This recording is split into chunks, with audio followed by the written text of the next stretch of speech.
It was Chen who had been hiding behind the tree. He came out and told the black-haired guy that he had seen many perverts, but some stood out more than others. When the black-haired guy saw Chen appear from behind the tree, he pulled out his knife and immediately attacked Chen, yelling, "You've got a lot of nerve, but people like you don't live long." He was determined to kill Chen. What he didn't know was that Chen was a martial artist.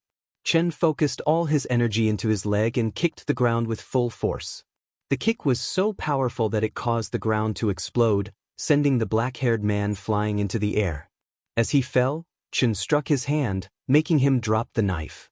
Chen didn't give the black-haired guy any chance to recover and kicked him in the stomach, sending him crashing into a tree. The other two thugs were terrified when they saw their boss defeated. One of them said, "This can't be real." The boss became much stronger and faster after he got his superpower. He can easily take down 5 guys. The second thug said, "This is bad. Let's run." But before they could escape, Chen hit the back of their heads, knocking them out cold. They fell to the ground, unconscious. After dealing with the 2 thugs, Chen turned to the black-haired guy and told him to look at him. The black-haired guy was scared and asked Chen what he was doing. Chen was about to test his mind control power. He activated the mind control skill and asked the black-haired guy for his name and job. When the black-haired guy looked into Chen's eyes, his mind was taken over by Chen, and his eyes turned purple. He walked up to Chen and said his name was Zhang Changshu. He owned a ship, made a living by smuggling, and a month ago, he gained the superpower to breathe underwater. Chen was happy to hear the black-haired guy reveal everything about himself. His mind control was working perfectly. The black-haired guy was now like a puppet under Chen's command. He continued and told Chen that he searched sunken ships in the deep sea and traded any treasure he found for money with wealthy people. After the black-haired guy finished telling everything, Chen ended the mind control. As soon as the control was lifted, the black-haired guy's broken hand started hurting terribly, and he fell to the ground. He called Chen boss and asked what had happened to his hand. Chen, confused, told him he must have accidentally broken it himself. Hearing this, the black-haired guy called Chen boss again and said he understood. Chen realized that his mind control had also affected the black-haired guy's judgment.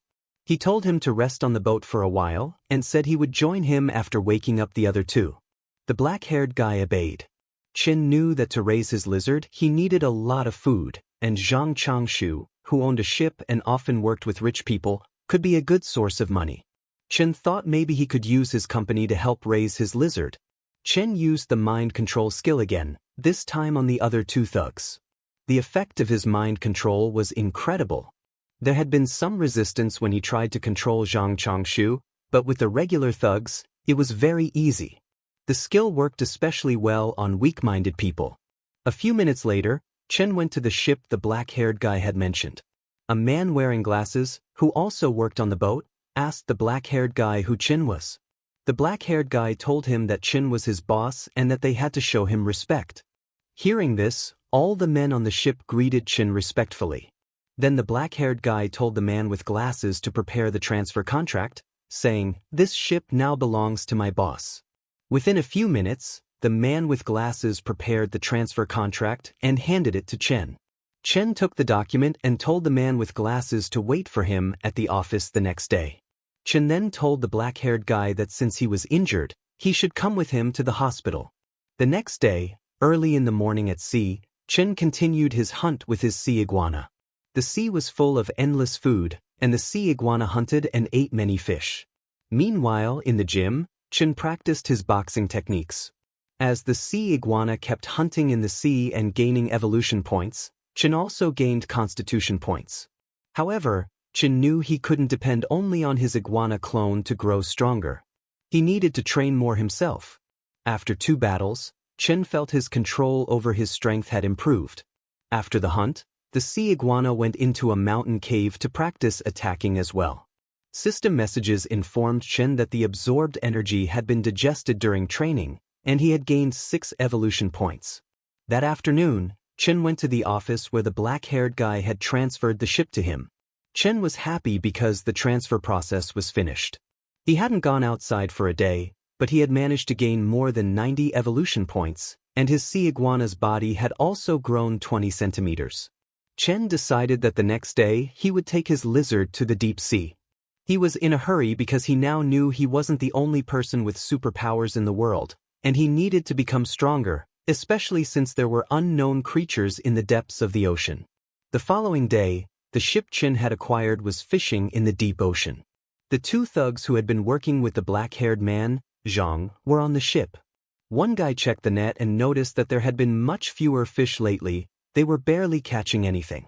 The other guy suggested that maybe there was a school of big fish down there, possibly sharks, as sharks move in groups and even killer whales have to be careful around them.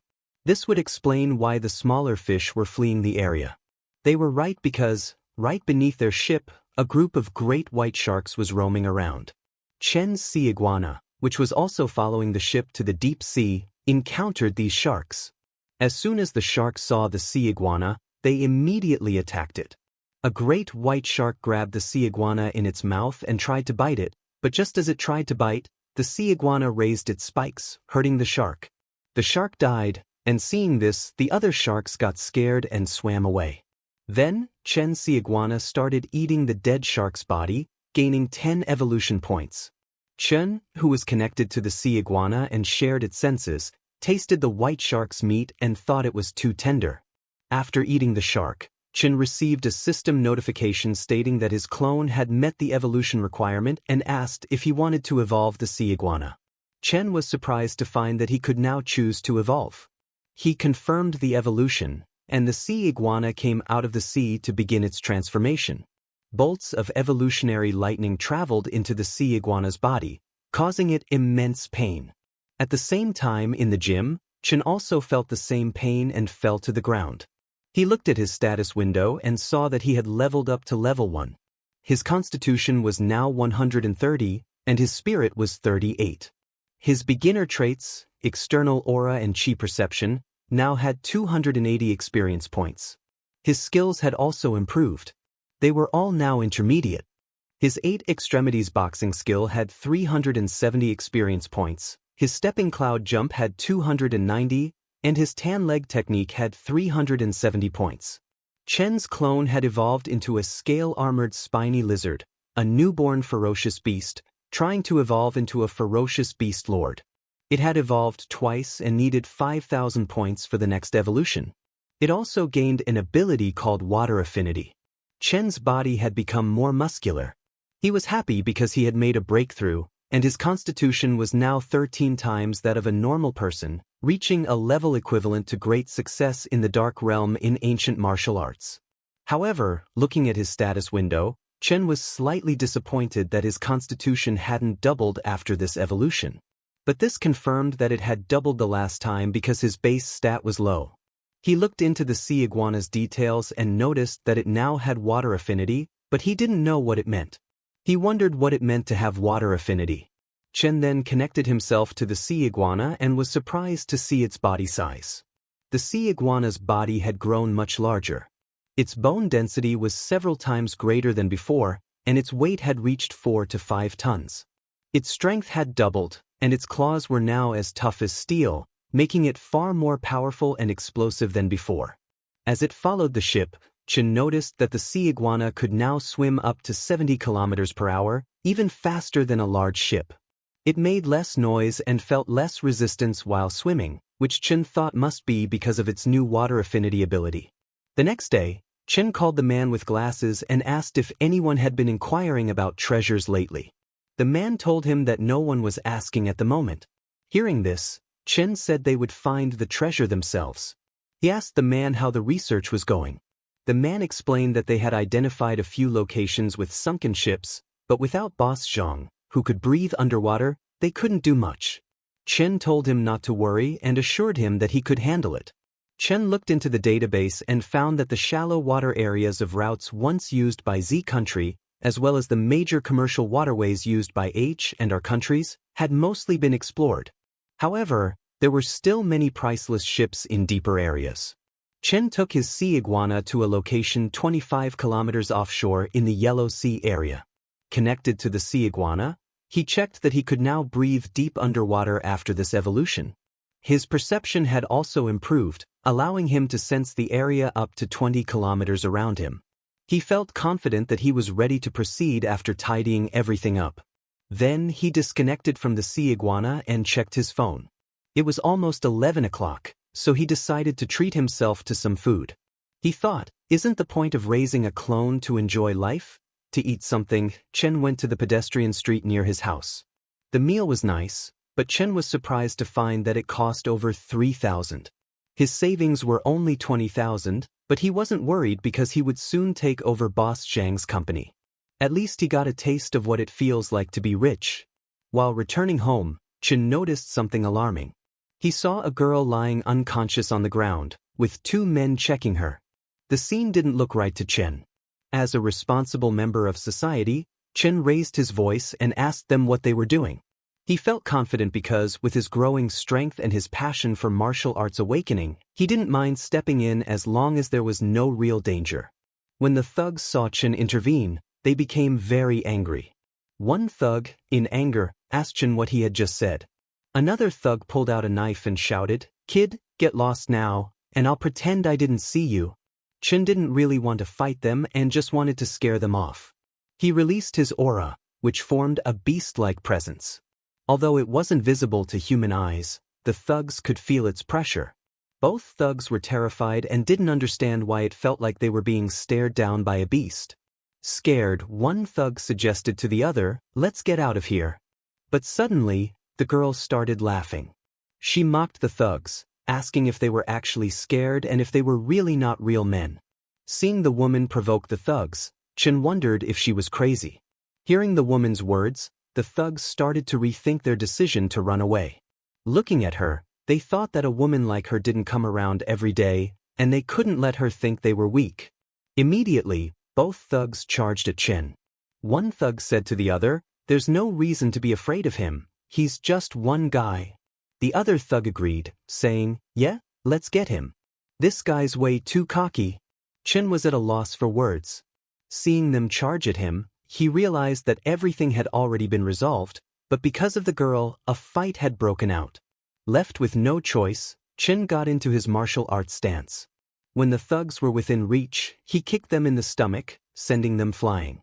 Chen had barely used 10% of his strength, otherwise, that kick could have reduced them to mush. He decided to let them off this time. They had done wrong but not enough to deserve death. Both thugs were terrified and, while running away, called Chen a demon who had come straight out of hell. After the thugs ran away, the girl stood up, laughing like a drunk person, and praised Chen, saying he was amazing and strong. Seeing her act like this, Chen wondered if she had been drugged. He immediately took out his smartphone and called the police, informing them that there was a woman who seemed drunk outside Xingtang Bar. He told the cops that she looked a bit compromised. While Chen was on the call, the woman came near him and started teasing him in a playful voice, asking Chen why he'd called the cops if she wasn't pretty, and if he didn't want to take her home. Chen didn't reply to her and waited for the police. A few minutes later, a group of cops showed up at the scene. One cop took the girl into their car, and another took Chen's statement. Chen told the cops that he was the one who had called the police. He explained that he had come out for a midnight snack and saw her in that situation. After taking his statement, the cops left with the girl. Finally, after dealing with that, it was time for Chen to control the giant lizard and look for the sunken ship. Chen took control of the giant lizard and guided it to the location that Glasses Guy had sent him. The information was accurate, and there really was a sunken ship there. Chen activated his energy sensing ability, but right now, his energy sense could only reach about 20 meters. Even with that limited range, after a few minutes of searching, he found a jackpot. On the shipwreck, he discovered solid gold bars. After finding the gold, Chen ordered Glasses Guy to steer the ship 3 kilometers east and drop a crate. Glasses Guy acknowledged and got to work. While he was preparing the crate, a guy called Glasses Guy and asked him if anyone else on the boss's crew, besides Zhang Changsho, could breathe underwater. Glasses Guy told him to stop asking questions and not to pry into the boss's secrets. Then, they dropped the crate, and Chen Sea Iguana placed all the gold bars onto it. Chen, connected to the sea iguana, instructed Glasses Guy to start recovering the loot. After recovering the gold, Chen went to check the ship again. While exploring, he noticed a piece of metal stuck on the wall of the ship. The sea iguana tried to cut that piece of metal, but it was too tough. Chen was surprised because his sea iguana's claws could easily tear through regular metal, but they barely left a mark on this piece. Chen thought this must be some kind of special alloy, and it could be very valuable. He decided to take it back for study. The sea iguana grabbed the huge rock and started swimming to the surface, but before it could, suddenly, a white snake-like fish attacked the sea iguana. It was a huge fish that Chen had never seen before. The fish grabbed the sea iguana with its sharp teeth, trying to kill it. Seeing it try to ambush, Chen got angry, thinking, "Who do you think you are? Even though you're longer and bigger than me when it comes to strength, offense, and defense, you're no match for me." What Chen said was right. In front of the sea iguana, that white fish was nothing. The sea iguana killed the white fish and ate it like sashimi. A few hours later, Chen went to a beach. Looking at a huge rock, Chen thought, "The reefs have been eroded by seawater for years, making them incredibly hard. The deserted beach at night is the perfect spot to test my strength." Thinking that, he punched the rock and saw that the force worked both ways. But Chen's bone density was nearly 20 times that of an average human. Plus, with his external shield absorbing most of the impact, his hand only felt a bit sore. That slight soreness was almost instantly healed by his body's recovery ability.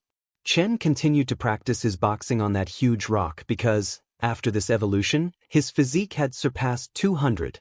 Chen hadn't tested it yet, but he knew that his punches should weigh at least 3,000 pounds, or 1.5 tons. With his outer energy boost and 8 extremities boxing technique, he could punch straight through a person with ease. To test his power, Chen punched the huge rock with full force, and with just one punch, he destroyed it. After training for so long, Chen was completely exhausted and collapsed on the ground. He had been training here because his punching bag at home wasn't durable enough, and he couldn't train at the park either. With modern technology, if someone recorded him and uploaded it online, it would be a huge problem if people found out he was extraordinary. It would only bring trouble. So, only on this empty beach could he train freely. Chen looked at his hands, and they were already healed. He could hardly believe how insane his recovery ability was. He had stopped for less than a minute, and the scrapes on his hands were already gone. While he was busy checking his healing ability, the sea iguana returned to him with that piece of metal. Chen examined the metal and saw that this irregular black ore had a metallic shine but didn't seem particularly special at first glance. When he tried to pick the metal up, he was surprised because the chunk weighed close to 200 pounds. It was heavy and extremely tough. Even the giant lizard's claws struggled to scratch it. Chen thought this would be perfect for crafting a weapon, but he knew that with his current skills, making a suitable weapon would be difficult. So, for now, he decided to focus on dealing with the gold bars. After training, Chen returned to the ship and asked Glasses Guy where the stuff was. Glasses Guy told him it was all on the ship and that everything had been cleaned up. He led Chen to the captain's cabin, where all the gold was stored. While Chen was checking the gold, Glasses Guy asked him how much money it was worth. He was amazed to see all that gold, saying he had never seen so many gold bars in his life. Chen explained to Glasses Guy that the gold bars didn't have any markings, so they must have been privately minted, which meant they couldn't sell them as antiques. The next day, after doing some research, Chen found a shop in the bustling downtown area where he could sell the gold on the black market. As soon as he entered, the receptionist welcomed him. Chen immediately asked if they bought gold there. The receptionist confirmed they did and asked if he was selling rings or necklaces. Chen showed her the gold bars from his bag and told her he wanted to sell them. The receptionist was quite surprised, saying it was a lot of gold. She asked Chen to come upstairs, where she would take him to meet their manager. When Chen went upstairs, he met the manager of the shop. The manager greeted him and asked for his name and how much gold he was selling. Chen introduced himself, then opened his bag and told the manager he wanted to sell the gold. Seeing all that gold, the manager told Chen that he would need to have his team check the quality of the gold. He asked Chen to wait a moment. The manager's staff got to work and started checking the gold while Chen sat on the sofa, waiting for them to finish. After a few minutes, the manager came back and told Chen that his gold bars weighed a total of 11,250 grams. Since they weren't very pure and were privately made, they were offering 400 yuan per gram. He asked Chen if this worked for him. Chen knew that privately made gold was hard to sell, and the price the manager was offering was fair, so he agreed to the deal. After all the necessary processes, Chen received a message from his bank that his account had been credited with 4,500,000 yuan. Chen then left the shop. While driving home, he saw many people returning from their college or work. Seeing them, Chen thought, people my age are still hustling through college, while I can make millions from just one adventure. This all felt too surreal to Chen, who had been poor all his life. After getting that much money, Chen decided that first, he should get a better car because his current car had such a low chassis, making it terrible on the bumpy coastal roads. He went directly to a luxury auto showroom. Glasses Guy also went with him, and both of them started looking for the perfect car that Chen could use daily. While they were checking cars, some new customers entered the showroom, a black-haired guy and his red-haired girlfriend. When Chen saw the girl, he immediately recognized her because she was his ex. Back then, Chen had spent a fortune trying to win her over, and what did she do? She chased after wealth and status, living it up with rich boys. When the red-haired girl saw Chen, she mocked him by telling her boyfriend, "That guy over there is the loser who used to chase me." Hearing that, her boyfriend laughed at Chen and asked, "What's a broke college kid like you doing in a luxury car showroom?" Glasses Guy got angry and asked them who they were calling broke, but Chen stopped him, telling him not to mind them. Seeing Glasses Guy angry, the black-haired boy said, "Are we not allowed to say the truth? Aren't you just a broke college student? This isn't a place you can afford, is it?" The red-haired girl told her boyfriend not to waste time on Chen and said, "Let's go look at cars." She went and picked a red car, telling her boyfriend that she wanted that one. Her boyfriend got scared when he saw the expensive car. He tried to make excuses, saying, "Let me check it out for you." He was thinking that money was for impressing women, but he only got a few tens of thousands a month for spending. How could he actually buy her a luxury car? On the other hand, Chen checked out a white car. Looking at the car, Chen thought, "This car has a high chassis and can carry stuff. It should meet all my needs." He told the saleswoman that he wanted this car and would pay by card. The saleswoman told Chen that the car cost 2.38 million yuan and asked if he would be paying by card or in full. Chen told her that he would pay in full. The red-haired girl was shocked to hear that Chen was paying for the car and that it cost 2.38 million yuan. But her boyfriend came over and told her that Chen was just pretending, saying there was no way he had 2.38 million in his account. Hearing that, the red-haired girl agreed, telling him that back then, Chen couldn't even afford anything but instant noodles for weeks just to chase her. They made fun of Chen, calling him a broke student who was pretending to buy a luxury car. The black-haired guy came over and told Chen that there was no need to put on a show because it would be embarrassing if his card got declined. Glasses Guy told the black-haired guy that it was none of his business.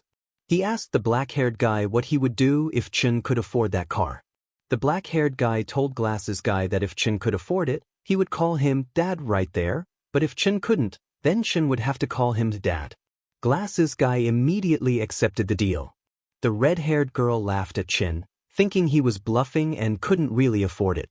After a few minutes, the saleswoman returned and handed Chen his card and the car key, saying, "The car is yours now."